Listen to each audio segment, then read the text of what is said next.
Fala galera, beleza? Bem-vindos ao VHS Plus e hoje a gente vai fazer um vídeo de memórias aí, inspirado pelo meu amigo Gigito. Assisti um vídeo dele mais recente aí, aliás, se você não conhece o canal do Gigito, corre lá, tô sempre recomendando, eu sou fãzaço do Gigito, um dos melhores canais aí de VHS do YouTube, corre lá agora. Agora não, depois do meu vídeo. E nesse vídeo ele comentou ali um pouco, né, de como ele lembra a evolução do VHS para outras mídias, né, e o que vem para o futuro, o que será que vem para o futuro, né? Ele até pede para o pessoal deixar ali nos comentários, mas eu resolvi gravar um vídeo que talvez seja um pouco mais longo aí, porque eu vou me inspirar aqui nas minhas memórias. Bom, eu sou de 1981, então sim, eu já sou velho. E na minha infância, a minha lembrança clara, tá, de filmes, é óbvio, era a TV. A gente assistia principalmente a Globo e o SBT, que eram os dois canais mais fortes assim na época, né, por assim dizer, acho que até hoje, né? Apesar que a Record é bem forte hoje também, na época não era tanto, mas existia essa briga ali de audiência entre Globo e SBT sempre, principalmente nos anos 90, né? Foi 80 e 90, foi demais até. E eu, quando criança, assistia os lançamentos na Globo na Tela Quente. A Tela Quente era a referência para novidades em filmes. Então, quer ver um filme bom, um filme novo, um filme que, putz, saiu do cinema há um ano mais ou menos, você ia assistir a Tela Quente. A Tela Quente era o que tinha, era o que há na época. Além da Tela Quente, na Globo também tinha aos sábados o Supercine. Então você tinha sempre ali essas referências, Tela Quente na segunda e o sábado o Supercine. E aí no meio do caminho tinha a Sessão da Tarde e tinha, enfim, diversas outras programações de filmes ali que não eram tão importantes assim quanto esses dois. E no SBT também tinha a sua programação de filmes, mas até onde eu lembro, eu não lembro exatamente ali que dia da semana que tinha grande estreia do SBT. Tá? Mais pro final dos anos 90 que acho que o SBT ganhou mais espaço nesse sentido, quando eles fizeram um contrato com a Warner, ali pros anos 2000, enfim. Não tinha o que comparar. A Globo sempre foi, ou melhor, naquela época, né, sempre foi a referência. Queria ver filme bom, era Globo. Cinema, até hoje eu tenho essa dúvida de qual foi o primeiro filme que eu assisti no cinema, porque eu realmente não lembro. Eu lembro que com certeza eu assisti o primeiro filme do Batman no cinema. Eu lembro que eu assisti Esqueceram de Mim no cinema.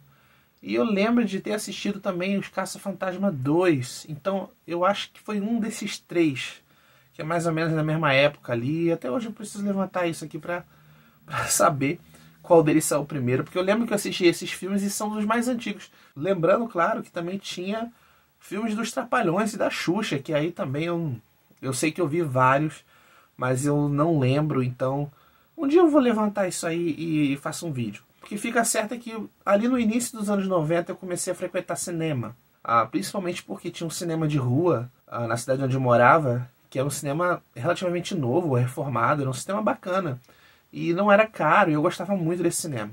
Pouco tempo depois, já, né, segunda metade dos anos 90, fizeram um grande shopping também na cidade onde eu morava. E aí, nesse shopping, tinha lá o complexo de cinemas com 6 salas, e aí eu passei a assistir mais lá. Até isso acabou matando o cinema de rua com o tempo, né? Mas enfim, em relação ao cinema, o que eu me lembro era isso, tá? Eu assistia cinema de rua, assistia cinema de shopping. Foi a partir dos anos 90 que eu comecei a frequentar cinema.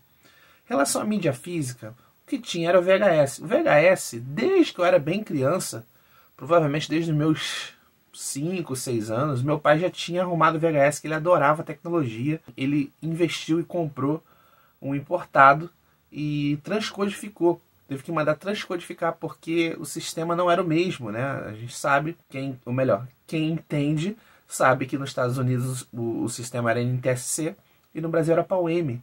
Então, se você quisesse trazer um videocassete para cá e poder assistir e gravar colorido, você tinha que transcodificar de NTSC para PAL-M.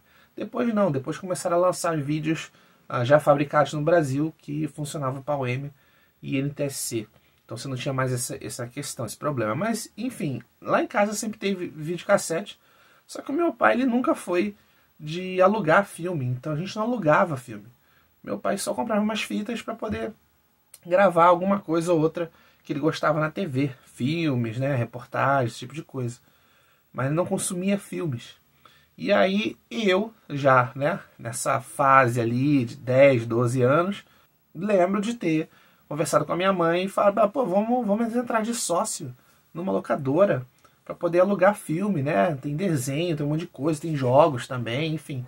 Já tinha jogo, já podia alugar fita de Nintendo, Super Nintendo depois, enfim. E aí, essa fase eu comecei a alugar mais fitas, então mais ali, possivelmente para 94, 95, foi quando eu me lembro mais ou menos de já poder entrar na locadora e alugar sozinho, sem precisar de ir com a minha mãe, né?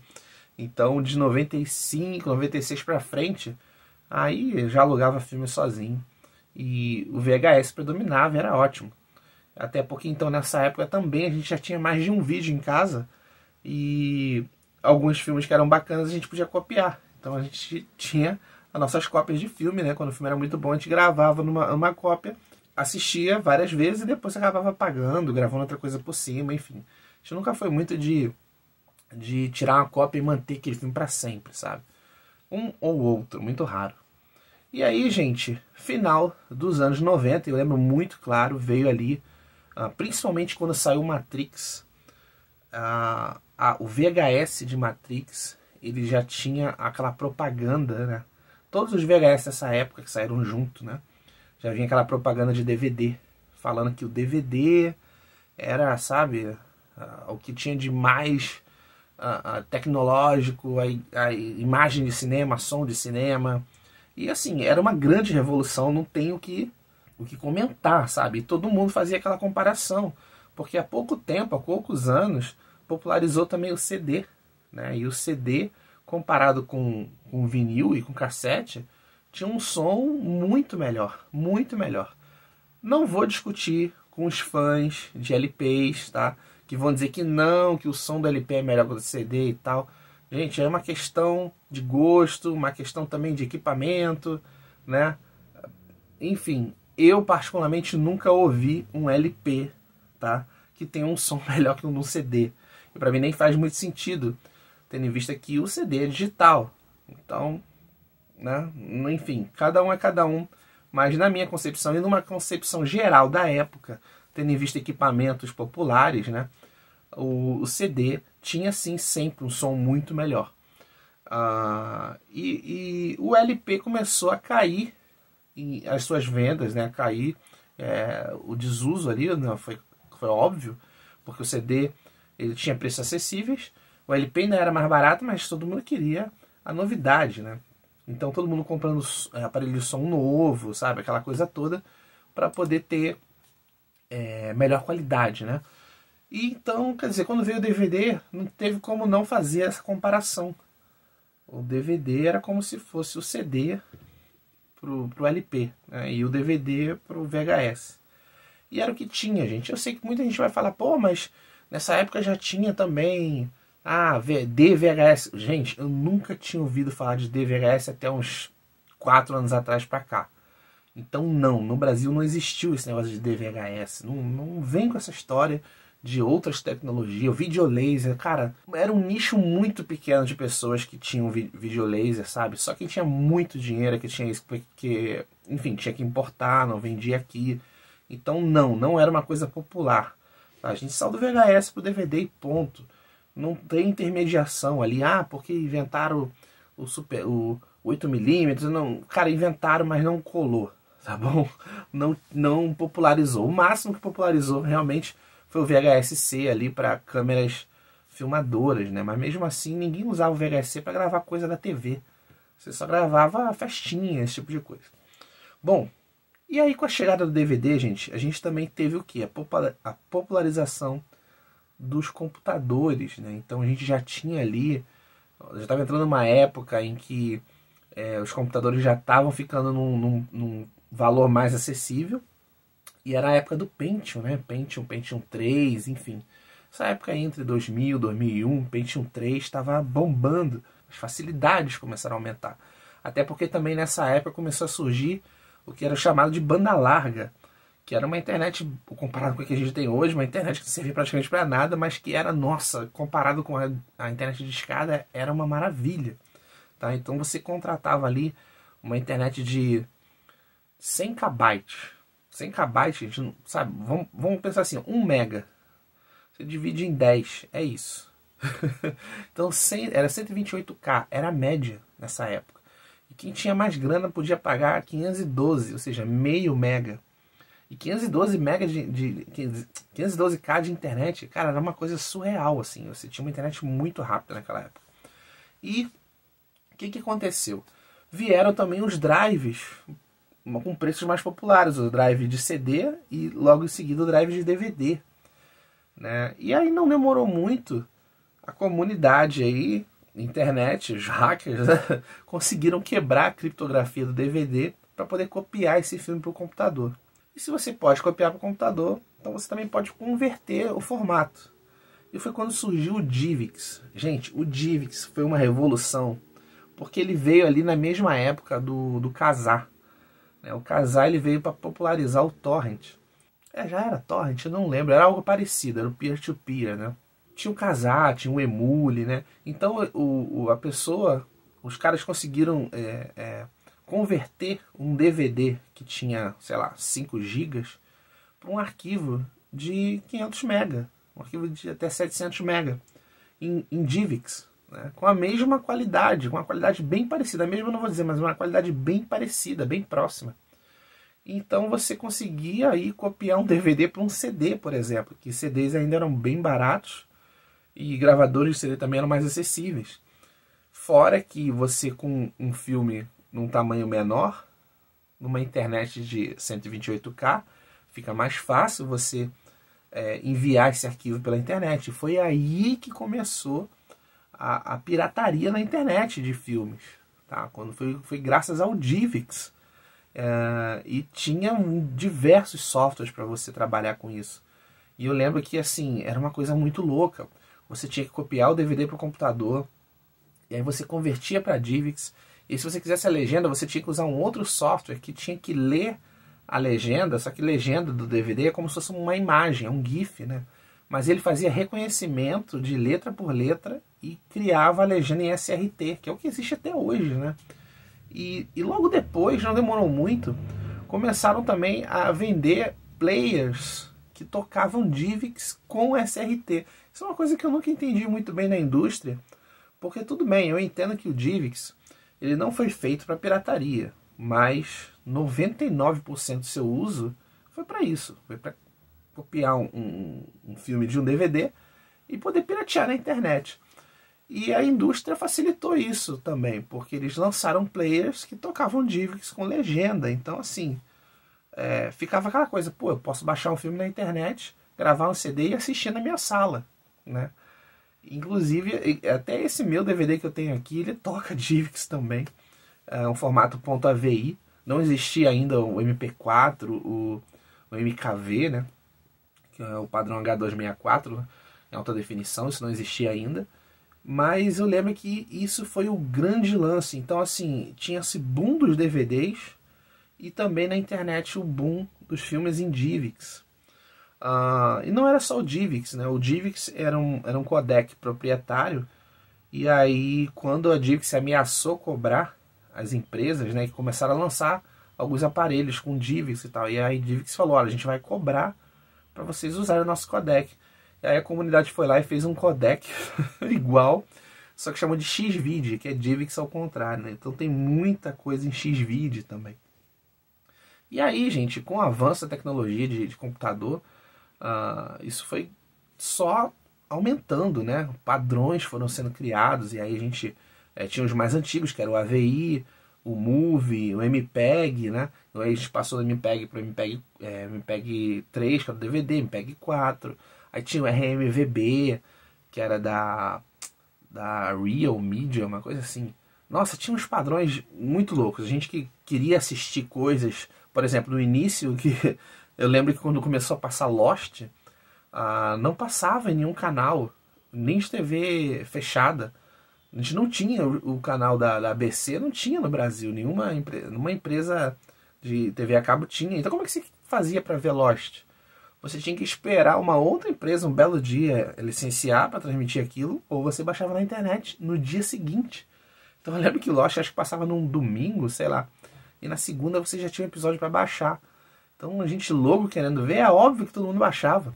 E a legenda também saía em tempo recorde, até hoje eu não sei como. Os caras conseguiam em menos de 6 horas fazer a legenda do episódio. Eu estou juntando aqui, né, fazendo um paralelo entre o que estava acontecendo nesse ramo da mídia física e também de internet. Que eu acho que um influencia o outro. Sempre influenciou, né? E aí, logo em seguida, começaram a surgir grupos de e-mails. Porque na época, a gente está falando de uma época que não tinha nem Facebook, gente. E existia muito essa coisa de grupos de e-mail. Você podia ir, por exemplo, no Yahoo Grupos, que provavelmente existe até hoje, fazer uma busca lá de diversos grupos, diversos assuntos. Então era só pesquisar grupos de filmes, Divix. Pronto, você achava um monte. E aí você fazia a sua inscrição e participava desse grupo, sabe? E aí as pessoas faziam assim, elas criavam uma listinha no Excel de todos os filmes que ela já tinha em Divix e disponibilizavam essa listinha. E você fazia o mesmo. E aí vocês combinavam de trocar pelo correio. Olha só, existia isso, eu cheguei também a fazer isso, gente. Eu escolhia assim, eu quero esses 10 filmes aqui, e aí o cara pegava, eu escolhi esses seus 10 filmes aqui. Aí eu gravava para ele, uma coisa assim de confiança, né? Eu gravava, mandava pelo correio e ele fazia o mesmo. E, cara, eu participei de diversos grupos que faziam isso. Era uma coisa muito comum, muita gente fazia isso, tá? Quem não tinha filme, estava começando, né, nesses grupos, podia comprar, podia falar, não, eu não tenho filme ainda, quando você me vende? O cara, eu vendo, sei lá, R$5 cada filme e tal. E aí você começava para depois fazer as trocas. Isso ficou por um bom tempo, até a internet chegar ali na casa de 1 mega, né? Uma velocidade boa para você poder baixar melhor pela internet. E aí parou, essa coisa dos correios parou. E o pessoal começou a trocar filmes pela internet. E aí, né, como é até hoje a questão do torrent, né? Facilitou. E em paralelo ali na mídia física, a maioria das pessoas largaram o VHS instantaneamente. Em relação ao DVD com VHS, é simples assim. Você tinha um VHS por anos e de repente surgiu uma tecnologia muito melhor. Você quer o melhor. Se você gosta de ver filmes, se você gosta de tecnologia, você quer o melhor, é claro. Sabe? E você, num primeiro momento, não imaginava que, putz, o VHS vai morrer. Até porque, mesmo com a chegada do CD, o LP não morreu. O LP está aí até hoje. Né? Então, eu particularmente, eu não tinha esse pensamento de que não, o VHS um dia vai morrer. Né? Eu achei que não, achei que iam continuar ali em paralelo, que ia ter mercado para os dois. Mas o fato é que não, o DVD cresceu muito, e o DVD veio com essa pegada de você poder comprar nas lojas para colecionar, que não era uma coisa que tinha com VHS, pelo menos aqui no Brasil não tinha. E quando eu percebi, já estavam anunciando Blu-ray, né? Teve essa guerra do HD, DVD e Blu-ray. A Sony lançou o PlayStation 3 com Blu-ray no momento ali que foi decisivo e matou o HD, DVD, né?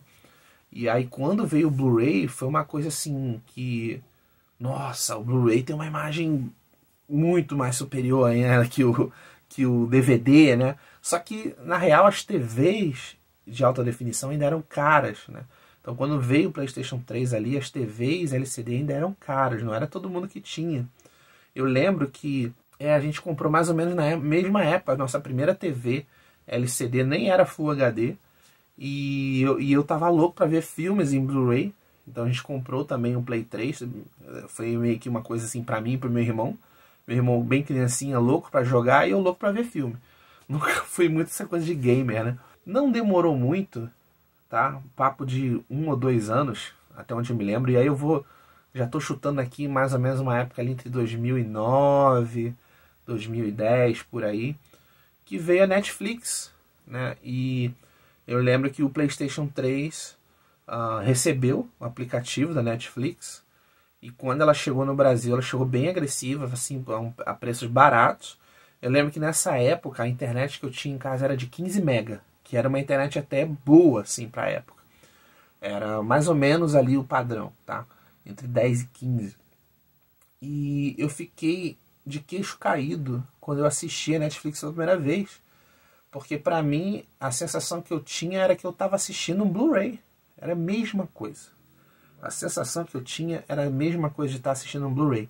Ah, mas você sabe que não é, até hoje não é. Eu sei que não é. Mas pra quem só tá querendo ver um filme, não ficar prestando atenção em muitos detalhes técnicos, sabe? Ou pra quem nem tem um home theater em casa, cara, a Netflix é uma coisa surreal. Surreal. Sabe, você com uma internet que não era grande coisa, você já conseguia ver um filme em Full HD, né? Muitas vezes até no início a imagem ainda era meio assim embaralhada, depois ela plim, melhorava, criava um cache ali, né? E melhorava. E quando eu vi isso pela primeira vez, assim, confesso, eu não conhecia Netflix, eu nunca tinha ouvido falar do histórico dela lá fora, mas eu fiquei muito impressionado. E na minha concepção, naquele momento, eu falei, cara, eu não vou mais comprar filme em Blu-ray nem em DVD. Porque a Netflix tem um monte de coisa bacana e com o tempo vai ter tudo lá. Essa era a impressão que a gente tinha. Eu nunca, até ali, eu nunca tinha sido assim um colecionador. Eu comprava filme uma vez ou outra e tal, tinha minha coleçãozinha. Mas nunca fui uma coisa assim, nossa, vou investir na minha coleção. Eu tinha amigos que colecionavam, por exemplo, DVDs da Disney, sabe? E eu até lembro, até hoje, quando saiu o Blu-ray, eu falei assim, pô, eu falei pra uma amiga, você que coleciona DVDs da Disney? Ela tinha um estante gigante, assim, só de DVD da Disney. Eu falei, olha, lamento dizer, você vai ter que se desfazer de tudo, porque quando você vê em Blu-ray, você vai ficar maluca. Então, sim, existia essa ideia, né, de que tá chegando uma coisa nova e o que tinha antes vai ficar obsoleto, né? Isso era um tempo em que a nostalgia não batia ainda, né? A gente estava vendo o novo chegar, mas a gente não estava sentindo que o velho ainda era velho, sabe? O tempo passa muito rápido. De repente você percebe, caramba, quantos anos eu não vejo isso, não vejo aquilo, e aí, ponto, o negócio se tornou nostálgico, né? E quando a nostalgia bate, aí, mano, aí não tem o que discutir, né? E, e aí, nessa época, tá? Já voltando ali o paralelo na parte de internet, computador, drives de DVDs já eram muito comuns, muito baratos, e você copiava DVD facilmente, facilmente.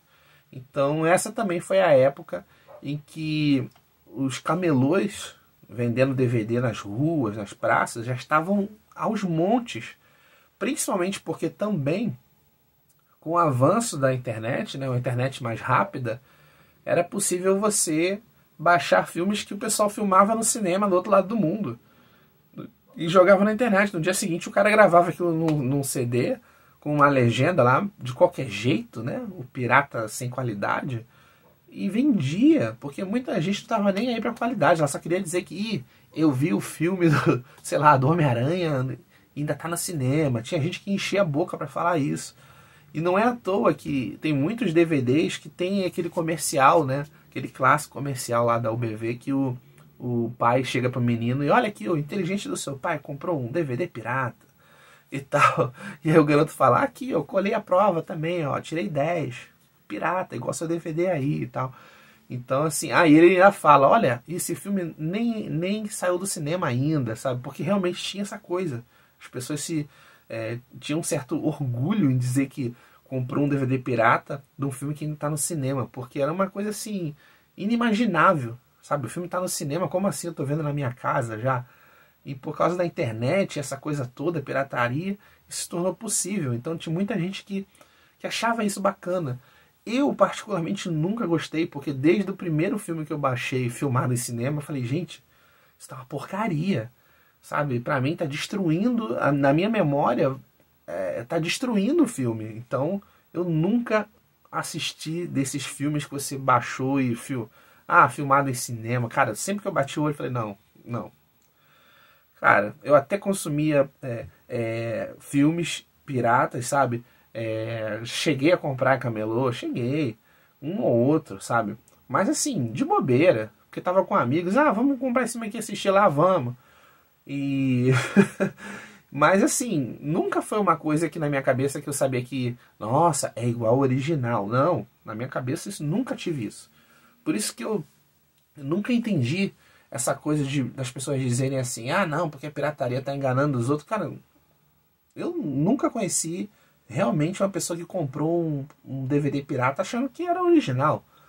Essa pessoa não entende nada de nada, desculpa. Não dá nem para classificar a pessoa como colecionadora, né? Enfim, isso é uma outra questão. E aí, gente, o streaming veio, eu passei a consumir streaming e sempre ali, o cinema sempre foi uma coisa assim que eu adorei e continuei consumindo, sabe? Conhecendo novas salas, né? Decepcionado sempre, porque a gente sempre escuta falar de salas que, essa sala aqui tem uma tecnologia de som, que não sei o que, não sei o que lá. E, cara, eu, pelo menos no Rio, nunca fui numa sala em que realmente, sabe, até as que se dizem Dolby Atmos, eu nunca tive a sensação, a experiência Dolby Atmos, que nem a gente sabe como deveria ser.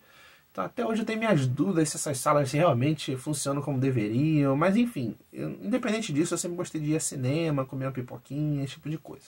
Da pandemia pra cá, claro, parei de ir, depois passei a ir menos, né? Mas aí uma outra questão também que eu acho que para um outro vídeo. Se tiver um filme que eu queira muito ver e sair no cinema, eu vou ver no cinema, isso é certo. Bom, e aí a gente chega aqui nessa fase aí, né, de pandemia, onde pra mim caiu essa coisa nostálgica de, putz, quanto tempo que eu não pego numa fita VHS, sabe? Não coloco num videocassete. TV de tubo também, ó. E aí fui atrás disso, né? E comecei a colecionar. Eu não me considero um grande colecionador, tenho uma coleção pequena, mas que me deixa contente, sabe? Pelo menos quando eu quero, sabe, matar ali aquela nostalgia, eu consigo. E aí, chega aqui no ponto mais ou menos do vídeo do Digito, né? Em que ele pergunta aqui, aí, o que você acha que vai ser daqui pra frente, né? Bom, até aqui, o que a gente tem de tecnologia, né? A gente tem o Blu-ray 4K, que é o que tem vendendo no mercado de maior qualidade de filme. Porém, a gente já tem TVs 8K já há muitos anos. Já tem muito tempo que existe a TV 8K. Então, assim, o próximo passo seria filmes em 8K, né? Já que existe essa tecnologia e que vende isso no mercado. Só que o que eu vejo assim é que provavelmente não lançaram filmes em 8K por causa da mídia. Então o Blu-ray de 4K é o mesmo Blu-ray comum, tá? Só que ele tem um filme que ocupa mais espaço e precisa de um player que suporte tocar aquele formato. A questão é que se você colocar um filme em 8K no Blu-ray não vai caber, né? Ou vai caber com uma qualidade não muito boa. Então eu acredito que o mercado possa estar esperando um novo tipo de mídia que tenha mais espaço para lançar esse tipo de formato.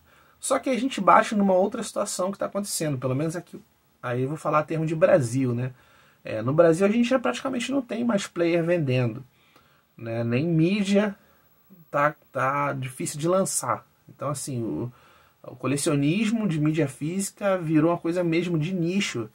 Então são poucos guerreiros ali que ainda compram, que ainda gostam, que ainda consomem isso, coleciona, né? E quem coleciona mesmo, investe pesado nisso, tá tendo que importar mídia física lá de fora, para não ficar sem na coleção. Então assim, rolou há pouco tempo uma notícia de que deve lançar no ano que vem uma mídia física, não, num formato de CD, DVD, Blu-ray, enfim, um formato de disco compacto que vai caber até 1 TB de espaço, tá? Bom, se realmente isso for lançado a um custo positivo, certamente a indústria de filmes, né, tecnologia, vai começar a lançar ali os seus filmes em 8K. Vão lançar um novo player, vão batizar isso de algum tipo de Blu-ray diferente, né? Ou se não for Blu-ray vai ser outro nome, mas por caber muita coisa, poderia ter 8K, talvez até mais de 8K, certamente mais de 8K. Mas assim, aí eu vejo que é um exagero. Já na minha opinião, eu acho que o 4K já é coisa demais. Eu até hoje eu tô bem confortável com o Full HD. Quando eu vejo alguma coisa em 4K, eu falo, poxa, é bonito, mas passa um pouco de minutos e você já não tá mais ligando, sabe? para a qualidade daquilo, se você realmente está assistindo, está imerso no filme, né? Eu não acho que o cinema vai morrer, como algumas pessoas falam, não, porque conforme vai avançar o cinema vai morrer. Não, o cinema não vai morrer, a menos que a pessoa comece a construir casas com o tamanho de uma sala de cinema, você nunca vai ter a mesma experiência, sempre vai existir o cinema.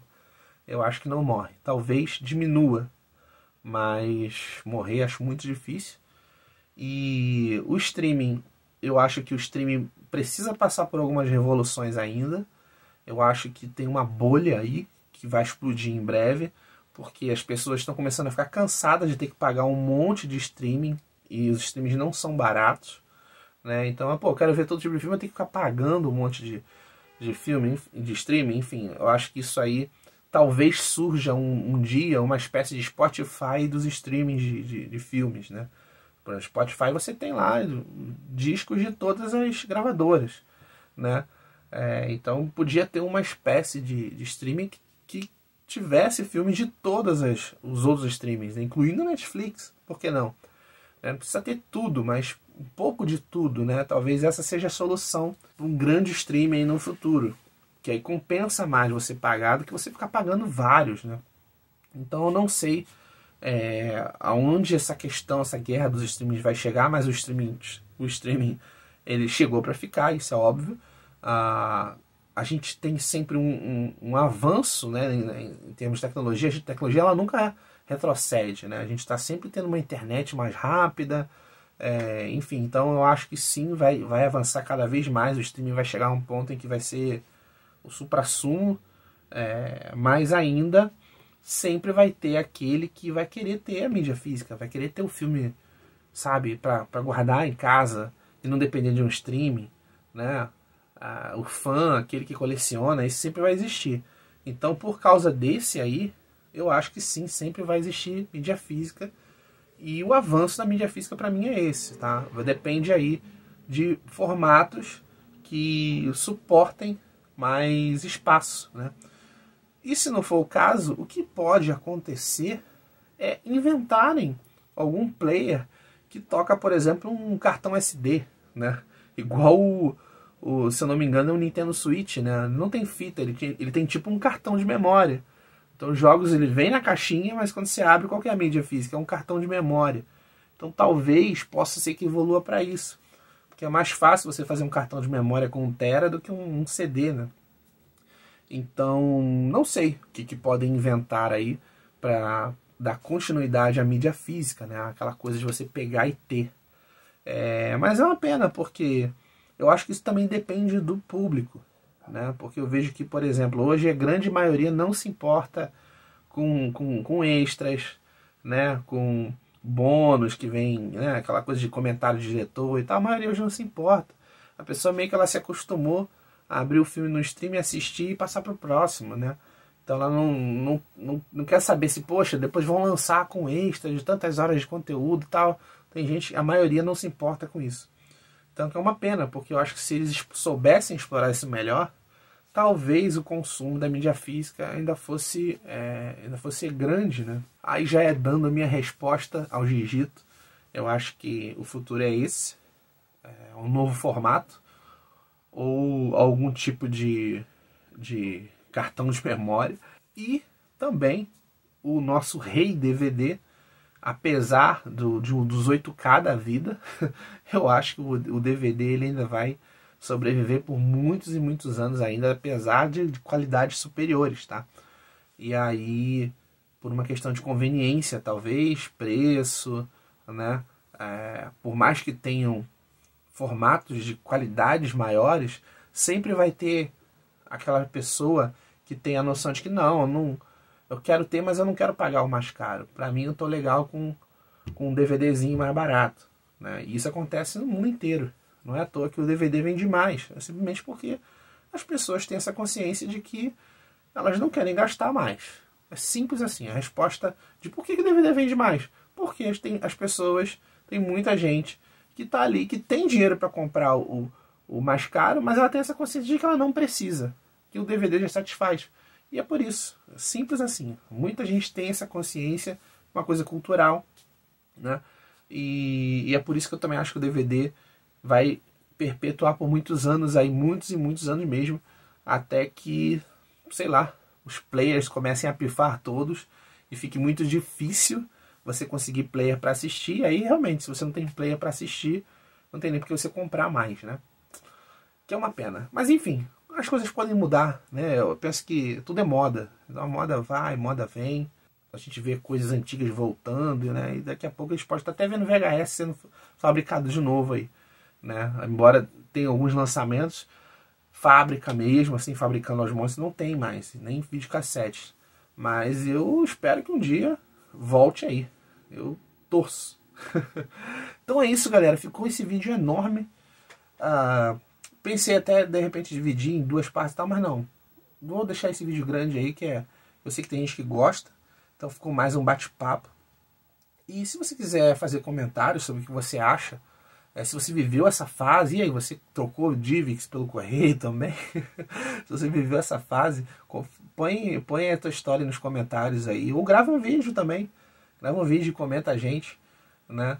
É muito bacana a gente formar essa comunidade aí, cada vez mais pessoas surgindo aí na internet aí, contando suas histórias. Galera, não esquece, se você curtiu, deixa aquele like, se inscreve no canal, a gente se vê na próxima, valeu!